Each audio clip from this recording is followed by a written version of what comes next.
Bienvenue à toutes et à tous pour cette nouvelle édition du journal de l'Assemblée de la Seine-Maritime. Les conseillers départementaux se sont réunis jeudi 22 février pour la première séance plénière de l'année 2024.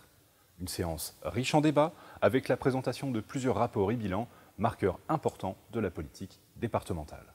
Dans ce journal, nous reviendrons d'abord sur les rapports laïcité et sur l'égalité entre les femmes et les hommes.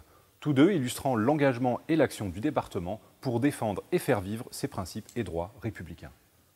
Nous évoquerons ensuite le rapport sur la situation du département en matière de développement durable, l'occasion de faire le bilan des politiques départementales à l'heure des bouleversements climatiques.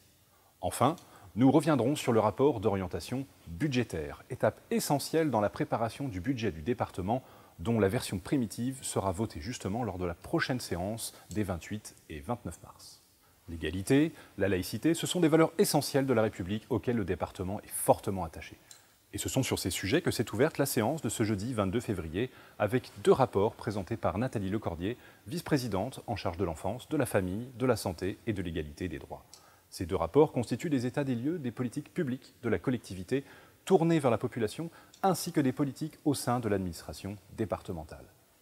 Celui sur l'égalité femmes-hommes questionne par exemple l'égalité professionnelle et salariale, mais aussi l'éducation, les solidarités à l'égard des femmes ou encore la lutte contre les violences intrafamiliales. Nathalie Lecordier a d'ailleurs souligné l'apport de l'Observatoire départemental des violences faites aux femmes, créé en juillet 2023. Il permet de contribuer à rendre visibles auprès de nos partenaires et de nos concitoyens et de nos concitoyennes les politiques mises en œuvre pour lutter contre ce fléau. Dans le présent rapport, vous trouverez la liste des priorités détaillées pour l'année 2024. Même si elles me tiennent tout à cœur, la synthèse m'oblige à ne vous parler que d'une seule. Il s'agit du lancement d'une expérimentation sur une UTAS du questionnement systématique de toutes les femmes accueillies par les professionnels en CMS sur les violences subies, afin de faciliter la parole des femmes victimes. Publié pour la première fois cette année, le rapport sur la laïcité, quant à lui, a pour objectif d'apporter un éclairage sur ce principe républicain et les enjeux qu'il soulève dans le département, ainsi que de présenter des perspectives d'action. En revenant sur les temps forts de l'année 2023, on découvre que l'année écoulée a été l'occasion d'un travail interne important.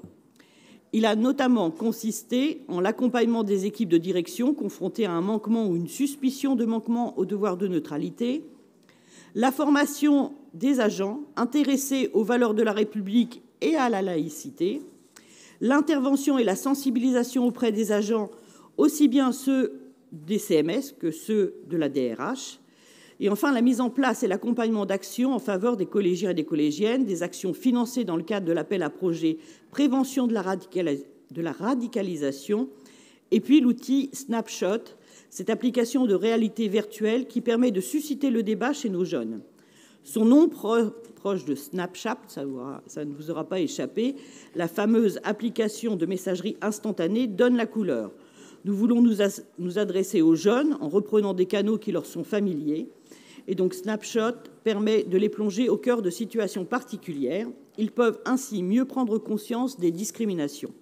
Présenté par Cécile Sinopatry, vice-présidente en charge notamment de la transition écologique, le rapport sur la situation du département en matière de développement durable était l'occasion de revenir sur les efforts menés par la collectivité en 2023. Enrichi en juin dernier par l'adoption du plan Climat 76, l'action du département pour le développement durable y est ainsi détaillée dans toutes ses dimensions. Outre les questions environnementales, telles que l'eau, la biodiversité, le rapport tient compte des enjeux de la cohésion sociale, des solidarités, de l'habitat, de l'emploi, du cadre de vie, des énergies, du tourisme ou encore des mobilités. Le rapport souligne par exemple les 29 millions d'euros distribués aux communes et intercommunalités de la Seine-Maritime, les 3 700 subventions allouées aux agriculteurs pour faciliter leurs petits investissements ou encore les 5 000 bénéficiaires en 2023 de la prime vélo. Concernant l'eau, un projet pilote a été déployé sur 4 collèges. Un dispositif innovant connecté sur le réseau d'alimentation d'eau potable a permis de suivre l'évolution de la consommation en temps réel et de réaliser des coupures lorsque des fuites se sont manifestées.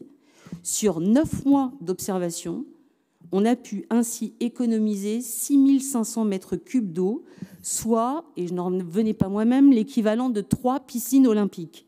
Avec le plan climat pour feuille de route, notre collectivité fait sa part en matière de développement durable et elle s'attache tous les jours à maintenir le cap. Car comme vous le savez, et pour reprendre là une citation d'Antoine de Saint-Exupéry, nous n'héritons pas de la terre de nos ancêtres, nous l'empruntons à nos enfants. Enfin, temps fort de cette séance plénière, la présentation du rapport 2024 des orientations budgétaires. Il constitue chaque année une étape importante dans la préparation du budget de la collectivité. Il permet en effet de faire le point et de débattre en Assemblée sur l'état des finances locales et sur le contexte économique, social, financier et fiscal dans lequel le département compose son budget. Un contexte plus que jamais difficile, comme le souligne Laurent Grelot, vice-président en charge des finances. Je peux aussi évoquer, vous le savez, les conséquences sur notre budget de la hausse de l'inflation, de la flambée du coût de l'énergie, de la crise immobilière, de l'envol des taux d'intérêt. Je peux également parler de la nette accélération de nos dépenses sociales et de celles liées à l'urgence de la transition écologique qui bouleverse nos logiques d'intervention, à la fois du point de vue de nos responsabilités directes et au regard de notre rôle de soutien au bloc communal. La mise bout à bout de certaines de ces dépenses structurelles et subies représente un mur de 120 millions de 2021 à 2023. Et pour ces mêmes dépenses, nous anticipons une nouvelle charge supplémentaire de l'ordre de 40 millions. En seulement 3 exercices, faites le compte, nous atteindrons donc pas moins de 160 millions de dépenses structurelles annuelles subies supplémentaires. Les chiffres parlent d'eux-mêmes. Nous sommes donc, mes chers collègues, face à un retournement de tendance, pris en tenaille par l'effet ciseau avec des recettes à la baisse et des dépenses à la hausse. Cet effet ciseau contraint la collectivité à inscrire son action dans une gestion rigoureuse qui permette à la fois de répondre aux attentes très fortes d'aujourd'hui, notamment en termes de solidarité, tout en préservant des marges de manœuvre pour l'avenir. Pour cela, l'exécutif a recours notamment à la démarche dite du budget base zéro, qui consiste à interroger l'efficience et le coût de mise en œuvre de chaque politique publique. Pour en savoir plus sur la préparation du budget 2024, je vous invite à lire le prochain magazine de la Seine-Maritime et son dossier spécial budget distribué dans vos boîtes aux lettres et en ligne sur seine-maritime.fr à partir du lundi 4 mars. D'autres sujets étaient à l'ordre du jour de cette séance, comme la feuille de route enfance-famille, traduction concrète sous forme de plan d'action des rencontres départementales de la prévention et de la protection de l'enfance qui ont été menées en 2023. Étaient aussi à l'ordre du jour les contrats territoriaux de développement pour la période 2023-2027 entre le département et les métropoles de Rouen et du Havre.